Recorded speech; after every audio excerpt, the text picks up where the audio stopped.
কাল রাত থেকেই মনটা খুবই খারাপ।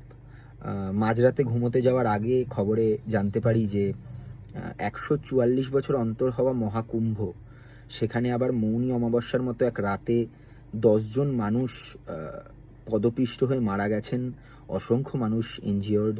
তো সেটা শুনে তো এমনিই মনটা খুবই ভারাক্রান্ত, খুবই খারাপ।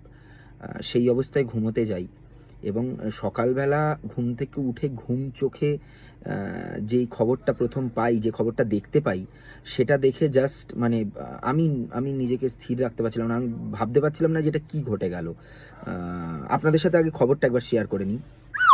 ভাবুন একবার তাহলে। মানে রাত্রিবেলা ওরকম একটা দুঃসংবাদ পেয়ে ঘুমোতে যাওয়া এবং তারপর সকালবেলা ঘুম চোখে উঠে যদি এরকম একটা খবর দেখতে হয়, কার না পিলে চমকে যাবে?